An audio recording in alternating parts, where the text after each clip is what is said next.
Técnicas de aprendizaje autónomo. Buen día, soy Ángela Cuenca, estudiante de primer semestre de Gestión de la Seguridad y Salud Laboral. En esta presentación quiero resumir lo que ha sido mi proceso de aprendizaje en educación virtual. Para ello, primero debemos tener en cuenta que la educación es una herramienta valiosa con la cual es posible realizar transformaciones importantes en el mundo en el que nos encontramos. ¿Por qué motivación y autonomía en mi estudio virtual? Son dos puntos importantes en mi carrera, ya que la motivación permite que tenga un enfoque en mi proceso y la autonomía genera en mí compromisos propios y un aprendizaje individual. Una motivación es la fuerza que nos mueve a realizar algo y en nuestra carrera virtual debemos tener en cuenta que dependemos totalmente de nuestra motivación para avanzar y culminar nuestra meta. En este proceso debemos tener en cuenta tres dimensiones esenciales. La activación, que es donde vamos a iniciar una acción. La dirección, nos desplazamos a un objetivo. Y la persistencia es donde debemos persistir para alcanzarlo. La autonomía es la capacidad que tenemos como individuos de regirnos mediante normas y órganos de gobierno propios sin afectar una relación adecuada con el mundo, cumpliendo normas externas, lo cual nos conlleva a ser heterónomos también. Con esto tenemos tres elementos para guiarnos: la voluntad, que implica asumir la propia responsabilidad en el pensamiento y la acción.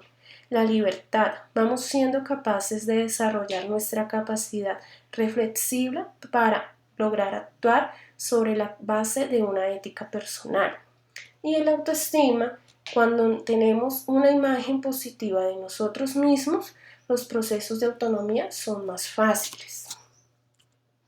¿Cómo aprendo a adquirir hábitos para el buen uso de mi tiempo?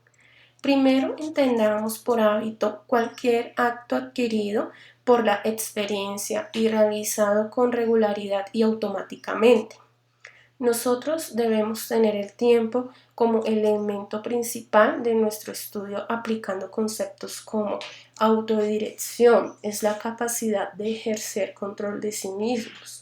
Autocontrol es un concepto que conlleva a planear y ejecutar estrategias, uso de la experiencia y conciencia crítica, el potencial interno y la interdependencia social y tecnológica.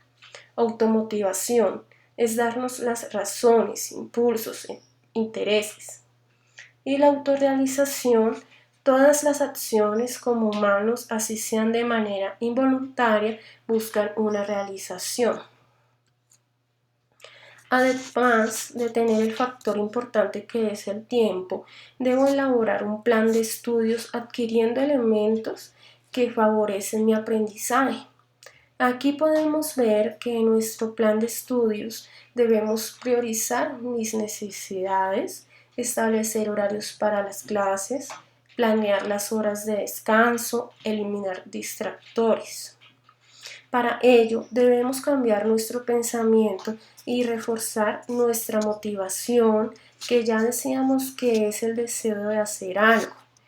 Nuestra escucha, donde debemos preparar nuestro estado de ánimo, nuestra actitud y, para mí más importante, porque dependiendo la que tengamos determina nuestro resultado final, y nuestra concentración, porque nos facilita el aprendizaje y para adquirir conocimientos.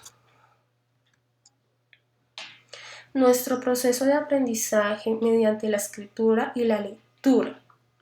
En la lectura, para que el proceso de lectura sea adecuado, debo tener en cuenta el interés, es decir, la motivación, pues esta es un elemento clave para prepararnos y acceder a la lectura.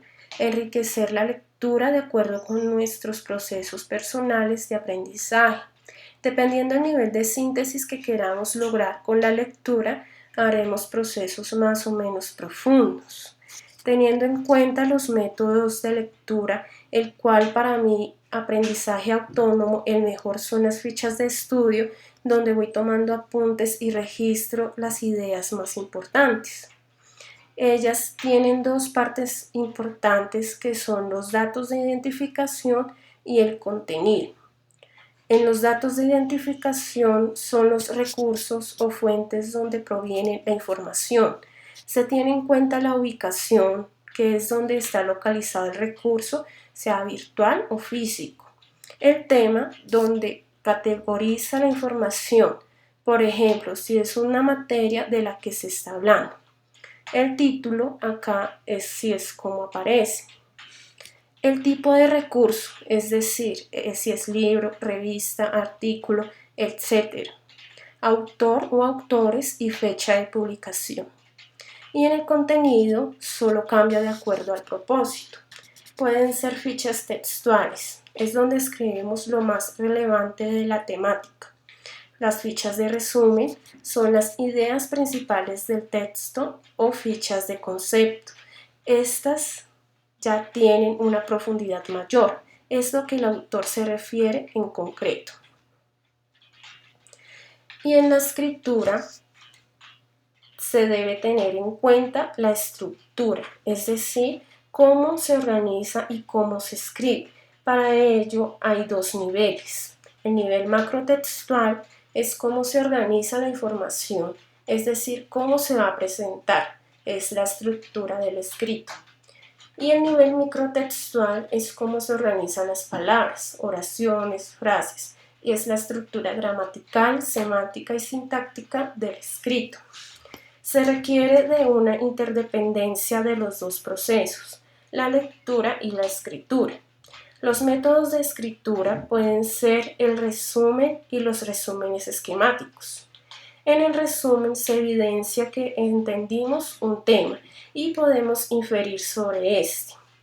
Para ello se requiere la cita, donde se señala la fuente, el apunte, que son las notas personales de la lectura realizada, el apunte evaluativo, allí el lector incluye un comentario personal confrontando al autor, reforzando su idea.